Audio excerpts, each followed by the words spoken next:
দাও ইখলাসে এমন মোরে ইয়া ইলাহি। আলহামদুলিল্লাহি রাব্বিল আলামিন ওয়াসসালাতু ওয়াসসালামু আলা সাইয়্যিদিল মুরসালিন আম্মা বা'দ ফাআউযু বিল্লাহি মিনাশ শাইতানির রাজীম বিসমিল্লাহির রহমানির রহিম। আসসালাতু ওয়াসসালামু আলাইকা ইয়া রাসূলাল্লাহ ওয়া আলা আলিকা ওয়া আসহাবিকা ইয়া হাবিবাল্লাহ। আসসালাতু ওয়াসসালামু আলাইকা ইয়া নাবিয়াল্লাহ ওয়া আলা আলিকা ওয়া আসহাবিকা ইয়া নূরাল্লাহ।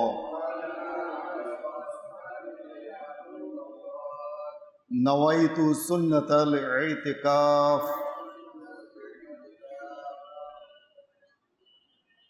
দরুদে পাকের অগণিত অসংখ্য ফজিলত রয়েছে।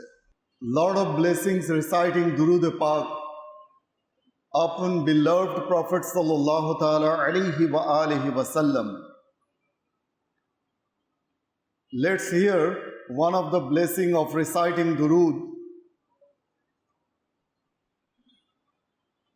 চলুন একটা দরুদে পাকের ফজিলত আমরা শুনে নিই হৃদয়ের কান দিয়ে, যেন আমাদের ঈমান যেন উজ্জীবিত হয়, আমরাও যেন দরুদে পাক পাঠে উদ্ভাসিত হই, উৎসাহিত হই, উৎসারিত হই, অনুপ্রাণিত হই। এই দরুদে পাক পাঠ করার যে তাৎপর্য রয়েছে, গুরুত্ব রয়েছে, তা এই আমলটা কোনো সিম্পল কোনো আমল নয়। এটাকে কখনোই সাধারণ কোনো আমল হিসাবে আমরা যেন না নিই, যে দরুদে পাক পড়লে পড়লাম, না পড়লে নাই, মন চাইলো পড়লাম, না পড়লে নাই। নিজের কল্যাণ সবাই বোঝে, পাগলও বোঝে নিজের ভালো। কাজেই চলতে ফিরতে, উঠতে বসতে, শয়নে স্বপনে জাগরণে, চিন্তায় চেতনে আমাদের উচিত হচ্ছে সদা সর্বদা দরুদে পাক পাঠ করা। আমরা ব্যস্ত থাকি, আমাদের হাত ব্যস্ত থাকে, কিন্তু জবান তো সবসময় ব্যস্ত থাকে না। জবান নীরব থাকে, লোকজন না থাকলে আমরা নীরব থাকি। তখন কি করা উচিত? তখন দরুদ পাক পাঠ করা উচিত। আর এই দরুদে পাক আমাদের জন্য অনেক কল্যাণকর হবে কিয়ামতের দিন, কবরের মধ্যে, মৃত্যুর সময়, প্রতিটা ঘাটে ঘাটে। তো কাজেই আসুন আমরা দরুদে পাকের ফজিলত শ্রবণ করি। ক্বালান নবী সাল্লাল্লাহু তাআলা আলাইহি ওয়া আলিহি ওয়া সাল্লাম মান সাল্লা আলাইয়া বি ইয়াউমাল কিয়ামাতি আকসারুহুম আলাইয়া সালাহ। যে তোমাদের মধ্যে থেকে যে ব্যক্তি দুনিয়ায় অধিক হারে আমার ওপর দরুদ পাঠ করবে, কিয়ামতের দিন সে আমার নিকটবর্তী হবে। এই অধিক হারে, অ্যাবান্ডেন্টলি, আনলিমিটেডলি, অধিক হারে, কাসরাতের সাথে, কত মাত্রায় পড়লে আমার দরুদে পাক কাসরাতের মধ্যে শুমার হবে, অধিক হারে শুমার হবে। এটার ডেফিনেশনে, এর ক্লারিফিকেশনে, এর এক্সপ্লেনেশনে মুহাদ্দিসে দেহলভী রাহমাতুল্লাহি তাআলা আলাইহি, যাকে মুহাদ্দিসে আজম বলা হয় ভারত উপমহাদেশের, যার মাজার শরীফ হচ্ছে প্রতিবেশী রাষ্ট্রে ভারতে, সেই মুহাদ্দিসে দেহলভী রাহমাতুল্লাহি তাআলা আলাইহি এই কাসরাত শব্দটি যে এসেছে অধিক হারে, অ্যাবান্ডেন্টলি, হাদিসে পাকে বলা হয়েছে তোমাদের মধ্যে যে অধিক হারে আমার উপর দরুদে পাক পাঠ করবে সে কিয়ামতের দিন আমার নিকটতম হবে, সবচেয়ে নিকটতম। তো এই অধিক হারের ব্যাখ্যায় তিনি লিখেছেন, যে ব্যক্তি প্রতিদিন 313 টাইমস 313 বার দরুদ শরীফ পাঠ করবে, তার এই 313 বার দরুদ শরীফ পাঠ করা অধিক হারে পাঠ করার অন্তর্ভুক্ত হয়ে যাবে। 313 টাইমস। এটা তেমন কোনো কষ্টের কথা না। 313 বার দরুদ শরীফ কেউ যদি পড়তে চায়, আসসালাতু ওয়াসসালামু আলাইকা ইয়া রাসূলুল্লাহ, অথবা সাল্লাল্লাহু আলা মুহাম্মদ, অথবা সাল্লাল্লাহু আলাইহি ওয়াসাল্লাম, অথবা সাল্লাল্লাহু আলান নবিয়্যিল উম্মি, কত সময় লাগছে? এই দরুদ শরীফ যদি আমরা 313 বার পাঠ করতে চাই, তাহলে আমাদের অতিরিক্ত সময় বেশি তো বেশি 7 থেকে 8 মিনিট সময় লাগবে। 7 থেকে 8 মিনিট। এখন আমরা চিন্তা করে দেখি যে আমরা দুনিয়াতে নানান ধরনের কাজ করি, কি হারাম কি হালাল, কি জায়েজ কি নাজায়েজ, অপ্রয়োজনীয়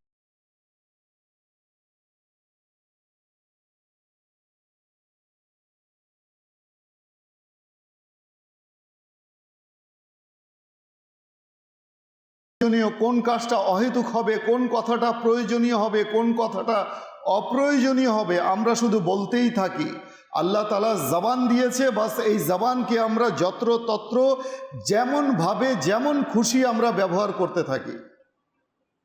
তো আমরা যদি তার পরিবর্তে আমাদের জিভকে, আমাদের জবানকে যদি দরুদে পাক পাঠের মাধ্যমে সিক্ত করে রাখি, ইনশাআল্লাহ আজ্জা ওয়াজাল মৃত্যু থেকে নিয়ে, দুনিয়া থেকে নিয়ে মৃত্যু, কবর থেকে নিয়ে আখিরাত, সর্বত্র এই দরুদে পাক আমাদের জন্য কল্যাণ, রহমত ও বরকতের মাধ্যম হয়ে যাবে, নাজাতের মাধ্যম হয়ে যাবে ইনশাআল্লাহ আজ্জা ওয়াজাল।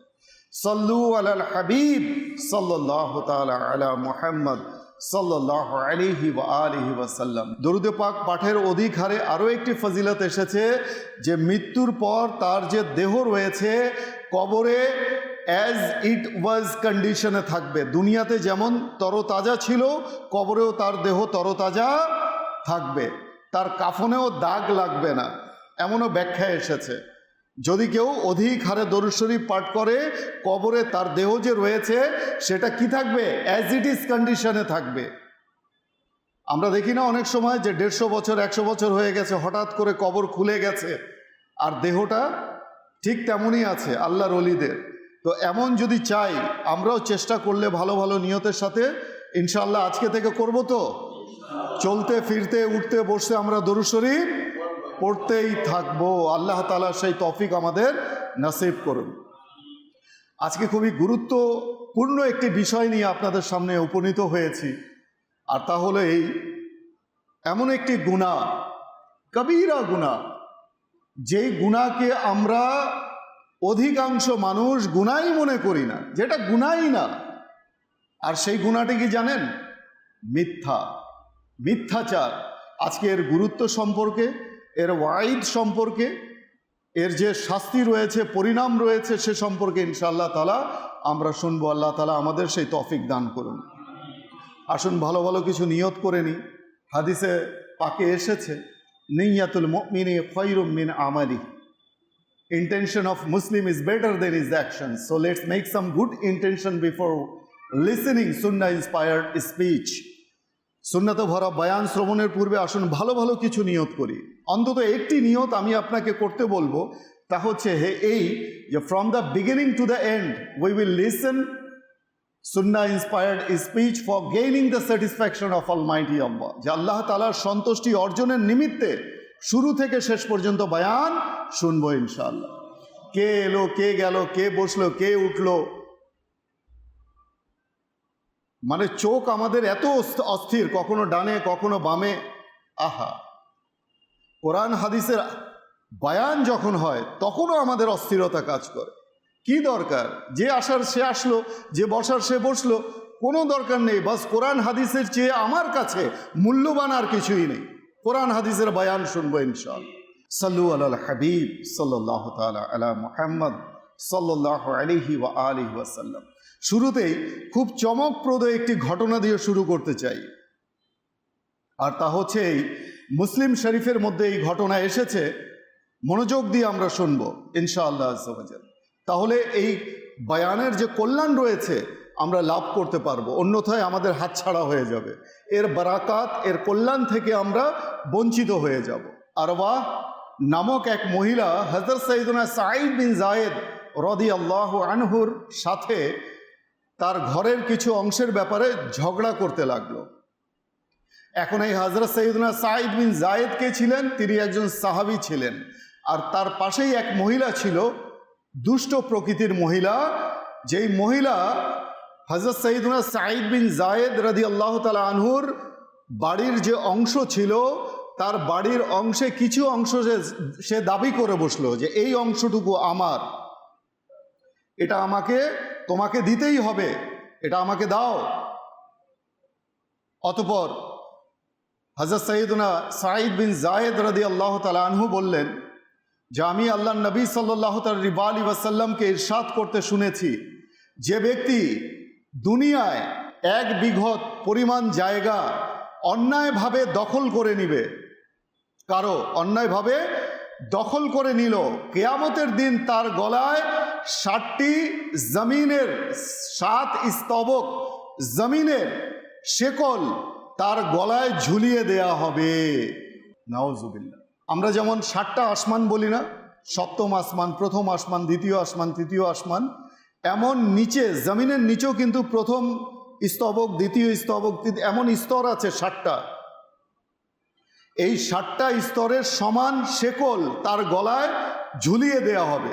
তাহলে এর ওজন কতটা হবে? এটা it's not a simple matter, it's not a simple conversation, just try to understand what I mean. এটাকে আমরা খুব সিম্পল মনে করছি, কিন্তু এটা সিম্পল না। এরপর তিনি বললেন, তিনি দোয়া করলেন। কি দোয়া করলেন? হে আল্লাহ, যদি এই মহিলা মিথ্যাচার করে, এ যদি মিথ্যুক হয়, তবে তাকে অন্ধ করে দাও। কথাটা লক্ষ্য করবেন, তবে তাকে অন্ধ করে দাও, তার কবর এই ঘরেই বানিয়ে দিও, এই ঘরেই যেন তার কবর হয়, যেই ঘর সে দাবি করছে, যেই জায়গা সে দাবি করছে অন্যায়ভাবে। বর্ণনাকারী বলেন, আমি দেখলাম যে সেই মহিলা কিছুদিনের মধ্যেই অন্ধ হয়ে গেল। এক পর্যায়ে সে দেয়াল ধরে ধরে হাঁটতো, চলাফেরা করত, আর বলতো যে আমার উপর সাঈদ বিন যায়েদের বদদোয়া লেগেছে। অবশেষে একদিন সে ঘরের মধ্যে হাঁটতে হাঁটতে ঘরের আঙিনায় সে সেই ঘরের কূপের মধ্যে পড়ে মারা গেল, আর সেই কূপটি তার জন্য কবরে পরিণত হলো। আল আমান ওয়াল হাফিজ। এই ঘটনা আমাদের জন্য অনেক শিক্ষণীয় মাদানী ফুল আমাদেরকে দিচ্ছে। যারা জ্ঞানী, যারা বুদ্ধিমান, উপদেশ, নসিহত তাদের অন্তরে প্রভাব বিস্তার করে। আর যারা নির্বোধ, যাদের বুদ্ধি শুদ্ধি কম, কোনো বিষয়কে তারা গুরুত্বপূর্ণভাবে নেয় না, সেই কথা না তাদের কর্ণকুহরে প্রবেশ তো করে, কিন্তু অন্য কান দিয়ে বের হয়ে যায়, হৃদয়ে সেটা গাঁথে না, হৃদয়ে প্রভাব বিস্তার করে না। তো আল্লাহ তাআলা এই ঘটনা থেকে আমাদেরকে শিক্ষা লাভ করার তৌফিক দান করুন। এই ঘটনা থেকে প্রথমত আমরা যেটা পাই সেটা হচ্ছে সেই মহিলা কি করেছিল? মিথ্যাচার করেছিল, ঠিক কিনা? মিথ্যাচার করেছিল এবং অপবাদ দিয়েছিল, বহুতান, যে তুমি আমার জায়গা দখল করেছো, এটা ছিল অপবাদ। আর সে যেটা বলেছিল এটা ছিল মিথ্যা। এই মিথ্যাচারের মাধ্যমে, অপবাদের মাধ্যমে সে অন্যের জমিন নিজের বলে আত্মসাৎ করে নিয়েছিল। সম্মানী মানুষ কি করবে? সম্মানের কারণে দিয়ে দেয়, যা বাবা নিয়ে নে, আল্লাহ তাআলা একজন আছে, বিচার করবে, ফয়সালা করবে। আচ্ছা, মমিনের জন্য এটা কিন্তু কখনোই দুর্বলতা নয় যে সে মেনে নেয়, সহ্য করে নেয়, সহনশীলতা, এটা মমিনের দুর্বলতা নয়, বরং সে আল্লাহ তাআলাকে ভয় করে, তার মধ্যে সবর, তার মধ্যে সহনশীলতা, এর সংজ্ঞা সে জানে, এর ডেফিনেশন সে জানে, এর শিক্ষা সে অর্জন করেছে, তাই তো সে সবর করে, সহনশীলতা প্রদর্শন করে। কেননা সে জানে যে যে সবর করে, যে ধৈর্য ধারণ করে, আল্লাহ তাআলা তার সাথে রয়েছে। কোরআনুল কারীমের মধ্যে আল্লাহ তাআলা ইরশাদ করছেন, কানজুল ইমানের অনুবাদ, মিথ্যা অপবাদ তারাই রচনা করে যারা আল্লাহ তাআলার আয়াত সমূহের উপর ঈমান রাখে না, এবং তারাই মিথ্যাবাদী। আল্লাহ, যারা আল্লাহ তাআলার আয়াতের উপরে, কোরআনুল করিমের আয়াতের উপরে যারা ঈমান রাখে না, বিশ্বাস রাখে না যে এই আয়াত আমার রব তাআলার, তারাই মিথ্যাচার করে, তারাই অপবাদ দেয়। এখন নিজেকে একটু আমরা এহতেসাব করি, অ্যাকাউন্টেবিলিটি আমরা নিজের একটু করি যে আমি কি মিথ্যা বলি? আচ্ছা, আমি বলি তো কখন বলি, কতটুকু বলি? আজকে চলতে ফিরতে আমরা দেখি গাড়ির মধ্যে, বাসের মধ্যে, ট্রেনের মধ্যে রয়েছে ফার্ম গেটে, বলে এই তো ভাই আমি যাত্রাবাড়িতে চলে আসছি। নাউজুবিল্লাহ। আহা, মানুষের ঈমান কোথায় গেল? কি প্রয়োজন আছে মিথ্যা বলার? সে কি মেরে ফেলবে, ফাঁসিতে ঝুলিয়ে দেবে? কেন এই মিথ্যাচার? Why? What's the reason telling lie like this way? বলা হয়ে থাকে, কথিত আছে, lying is the mother of all kind of sin, all kind of sins. যত প্রকার গুনাহ আছে, সকল প্রকার গুনাহের জননী হলো, মা হলো মিথ্যাচারিতা। যে মিথ্যা বলতে পারে সে সব করতে পারে, এমনকি সে মানুষও খুন করতে পারে। এতটুকু কি আমাদের হৃদয় প্রকম্পিত হয় না? আমাদের হৃদয়ে কি এতটুকু আল্লাহ তাআলার ভয় নেই যে আমি মিথ্যা বলছি? আহা, মিথ্যা কোথায় বলা যায়, কিভাবে বলা যায়, সে সম্পর্কেও আমরা ইনশাআল্লাহ তাআলা শুনব। এই আয়াতে মোবারকার পাদটিকায় তাফসিরে খাজিনে বর্ণিত রয়েছে, অবিশ্বাসীদের পক্ষ থেকে কোরআনে করিম সম্পর্কে রাসূল আকরাম সাল্লাল্লাহু আলাইহি ওয়াসাল্লামের প্রতি যেই নিজের পক্ষ থেকে কোরআন বানানোর অপবাদ দেয়া হয়েছিল, এই আয়াত দ্বারা এর খণ্ডন করা হয়েছে। এবং এই আয়াতের সারাংশ হচ্ছে যে মিথ্যা বলা এবং অপবাদ দেয়া বেঈমানদের কাজ। এই বদ অভ্যাস আমার মধ্যে তো নেই। চিন্তা করি, আমি তো মানুষকে অপবাদ দেই না কথায় কথায়, আমি তো মিথ্যাচার করি না। যদি আমি মিথ্যাচার করি, যদি আমি অপবাদ দিয়ে থাকি, তাহলে নিঃসন্দেহে আমিও তার অন্তর্ভুক্ত। মিথ্যাচারকে আজ আমরা এতই সহজভাবে নিয়েছি, এত সিম্পলি নিয়েছি যে মিথ্যাচারকে আমরা মিথ্যাই মনে করি না। আহা, সন্তান মিথ্যা বলছে, মিথ্যাচার করছে, অথচ সেই, আমি ইল্লা মাশাআল্লাহ সবার কথা বলছি না, কিছু কিছু আছে, মা বলছে আচ্ছা বলতে দাও না, বাচ্চা মানুষ, একটু আটটু বললো তো কি হলো? আরে এই একটু আটটুই একদিন সে বড় মিথ্যাচারে পরিণত করবে তাকে। গুনাহকে কখনো ছোট করে দেখতে নেই, কখনো গুনাহকে তুচ্ছ তাচ্ছিল্য করতে নেই। আগুন যদি আমাদের সামনে থাকে কিংবা পিছনে থাকে, আমরা কি সতর্ক হব না? আগুনের ধর্ম কি? আগুনের বৈশিষ্ট্য কি? আগুনের বৈশিষ্ট্য হলো, আগুন সামনে থাকুক বা পিছনে, আগুন ডানে থাকুক বা বামে, আগুনের ধর্ম হচ্ছে পুড়িয়ে দেয়া, জ্বালিয়ে দেয়া। তাহলে এই মিথ্যাকে আমরা কেন এত সিম্পলভাবে নিচ্ছি? আল্লাহ তাআলা কোরআনুল কারীমের মধ্যে আরও ইরশাদ করছেন, সূরা হাজের মধ্যে, ওয়াজতানিবু কওলাজ জুর, কানজুল ঈমানের অনুবাদ, এবং বিরত থাকো মিথ্যাচার থেকে, মিথ্যা কথা থেকে বিরত থাকো। তাই তো আমির আহলে সুন্নাত দোয়া করছেন, अल्लाह हमें झूठ से गीबत से बचाना, मौला हमें कैदीना जहन्नम का बनाना, ए प्यारे खुदा अज पाए सुल्तान जमाना, जन्नत के महल्लात में तू हमको बसाना। सल्लु अलल हबीब सल्लल्लाहु ताला अला मुहम्मद सल्लल्लाहु अलैहि व आलिहि वसल्लम, सलातु व सलामन अलैका या सय्यदी या रसूल अल्लाह। মহান আল্লাহ তাবারক ওয়া তাআলা বলেন, যে বিষয়ে তোমাদের পরিপূর্ণ জ্ঞান নেই সেই বিষয়ের পিছনে তোমরা পড়ে থেকো না। সূরা বনী ইসরাইল। নিশ্চয়ই কান, চোখ, হৃদয় এসবের ব্যাপারে কিয়ামতের দিন জিজ্ঞাসিত হবে। Everyone will be asked on the day of judgment. এই আমাদের হাত, আমাদের জবান, আমাদের চোখ, আমাদের কান, সব কিছু কিয়ামতের দিনের সাক্ষ্য দিবে। এই হাতের জবান হয়ে যাবে, যে হাত বলবে, কথা বলতে শুরু করবে। জবান তো কথাই বলে, এটা তো আমরা মানি, কিন্তু হাত কি করে কথা বলবে? That is beyond our intelligible, which is beyond our concept, but that is the fact, that is the true. এটাই সত্য।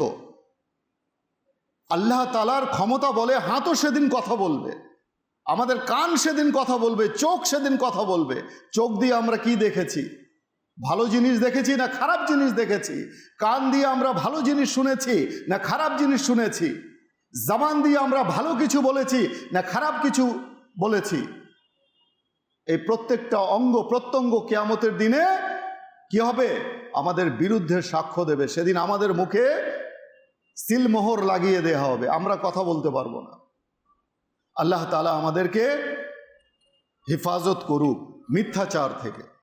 প্রিয় ইসলামী ভাইয়েরা এবং মাদানী চ্যানেলের দর্শকবৃন্দ, আসুন আমরা নিয়ত করি আজকে থেকে আমরা ইনশাআল্লাহ তাআলা আর মিথ্যাচার করব না। ইনশাআল্লাহ জান চলে যায় যাক, কিন্তু মিথ্যাচার করব না। আচ্ছা, মিথ্যাচার কখন, কোথায়, কিভাবে? মিথ্যাচার করা যাবে যখন কোনো দুই মুসলমান আপোষের মধ্যে বিবাদমান, ঝগড়া করছে, মারামারি করছে, দেখা যাচ্ছে একজন আরেকজনকে হত্যা করে ফেলবে, সেই জায়গায় গিয়ে তাদেরকে বোঝানো, প্রশমিত করা, সেখানে প্রয়োজন হলে তাকে মিথ্যাচার করে বোঝানো, সেখানে জায়েজ আছে। এটাকে মিস ইউটিলাইজ করা যাবে না, মিস ইউজ করা যাবে না, সেখানে করা যাবে মুসলমানের প্রাণকে বাঁচানোর জন্যে। আর মিথ্যাচার করা যাবে কোথায়? যুদ্ধের ময়দানে, শত্রুর বিপরীতে। আর মিথ্যাচার করা যাবে কোথায়? যদি স্ত্রী দুজন থাকে, স্ত্রী যদি জিজ্ঞেস করে সবচেয়ে তুমি কাকে ভালোবাসো, প্রথমকে না দ্বিতীয়কে, আমাকে না তাকে, তখন সংসার বাঁচানোর জন্য বলাই যাবে যে আমি সবচেয়ে ভালোবাসি তোমাকে। আর কিছু মিথ্যা বলা যায় কৌশলে। যেমন কেমন কৌশল?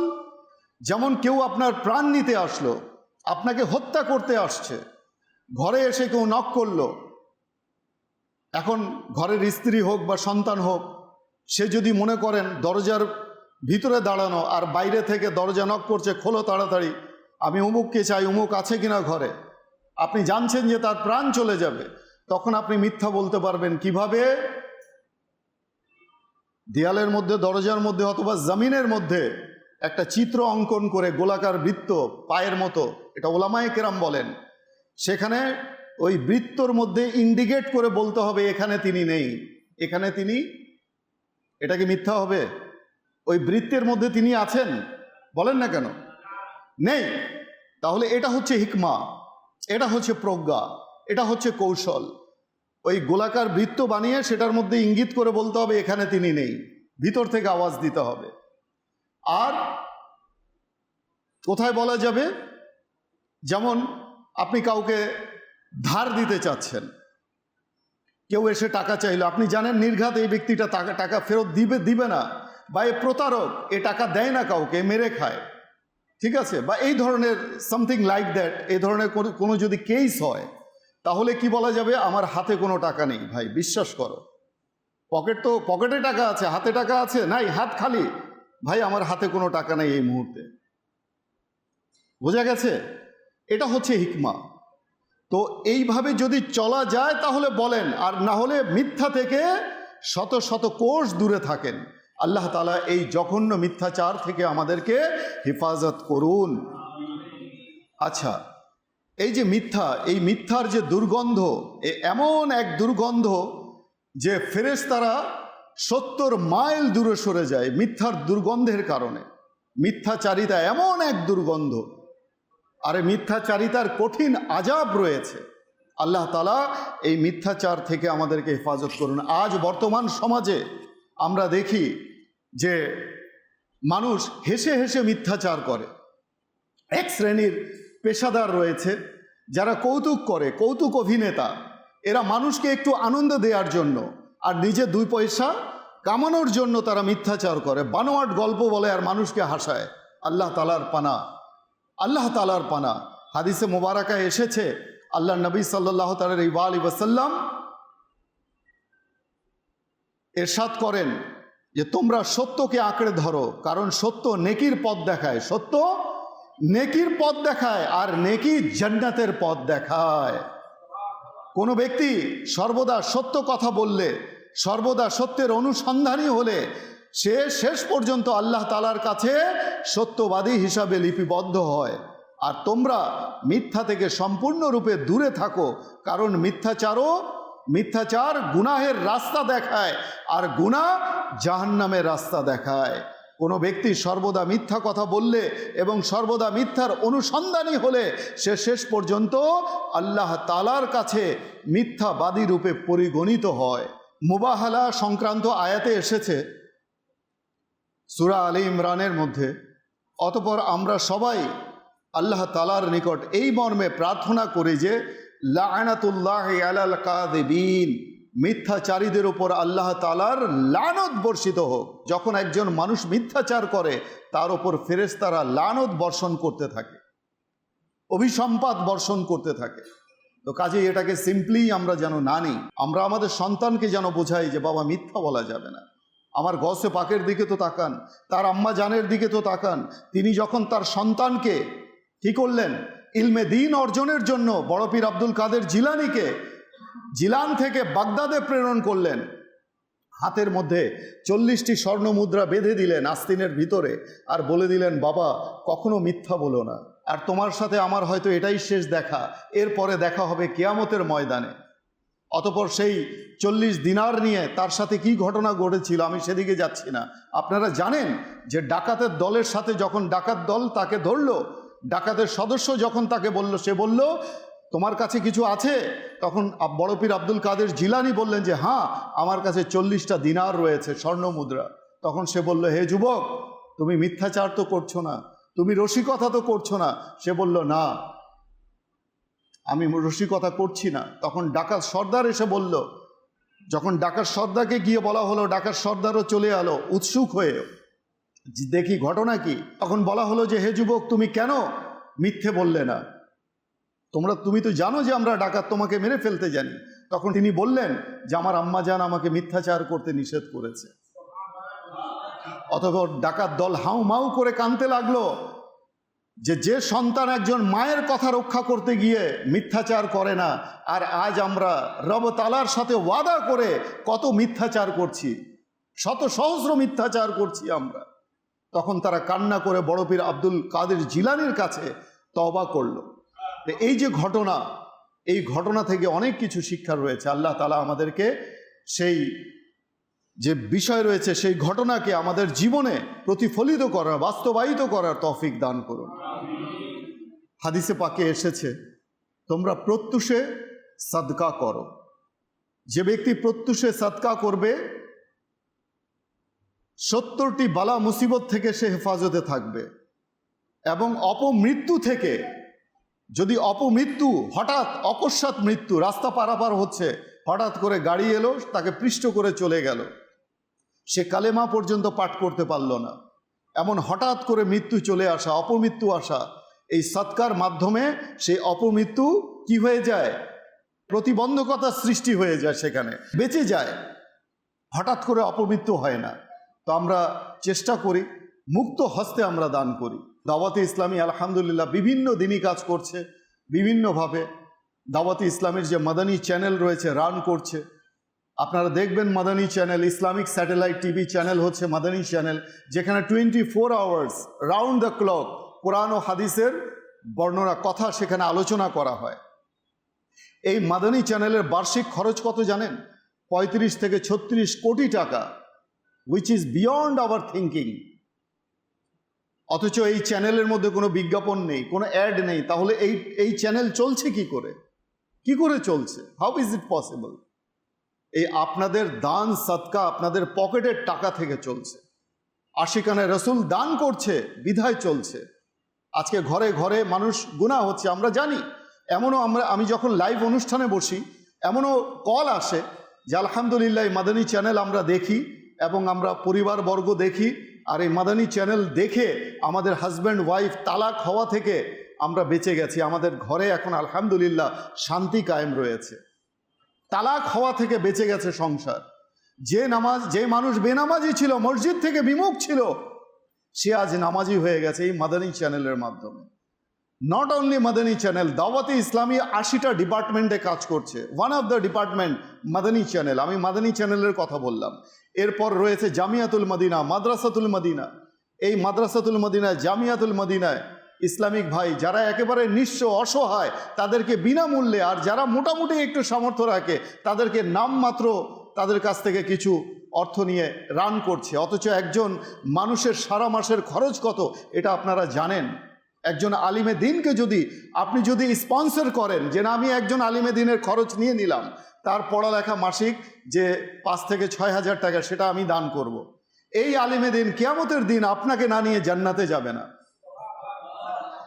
যখন আলিমে দিনকে বলা হবে যে জান্নাতে যাও, গায়েব থেকে আওয়াজ আসবে যে একে জান্নাতে প্রবেশ করাও, তো যখন সে আলিমে দিন জান্নাতে প্রবেশ করবে, ফজিলাতের মধ্যে এসেছে কিতাবে এইভাবে, যখন সে আলিমে দিন জান্নাতে প্রবেশ করবে গায়েব থেকে আওয়াজ আসবে থামো, কিয়া দুনিয়াতে তোমাদেরকে যারা ভালোবাসতো তাদের হাত ধরো আর তাদেরকেও জান্নাতে নিয়ে যাও। তো আলিমে দিনকে ভালোবাসুন, আলিমে দিনকে ভালোবাসুন, ভালোবাসার চেষ্টা করুন। আল্লাহ তাআলা দেখবেন এর ফজিলত, যে হক্কানি আলিম রয়েছে ওলামায়ে আহলে সুন্নাত, তাদেরকে ভালোবাসার প্রতিদান আল্লাহ তাআলা কিয়ামতের দিন আপনাদেরকে নসিব করবেন। এর প্রতিদান তখন দেখা যাবে, কিন্তু তখন দেখার জন্য তো আমরা জীবদ্দশায় হায়াতে থাকবো না, তাই না? তখন শুধু পরিণতি ভোগ করতে হবে। তো কাজেই সেখানে দেখার বিষয় নয়, সেখানে যাচাই করার বিষয় নয়, সেখানে হচ্ছে পরিণতি ভোগ করার, ভালো হোক মন্দ হোক, প্রতিদান কিংবা পরিণতি সেখানে ভোগ করতে হবে। আল্লাহ তাআলা আমাদেরকে বোঝার তৌফিক দান করুন, আমিন। বিজাহিন নবিয়্যিল আমিন সাল্লাল্লাহু তাআলা আলাইহি ওয়া আলিহি ওয়াসাল্লাম। দাও ইখলাস এমন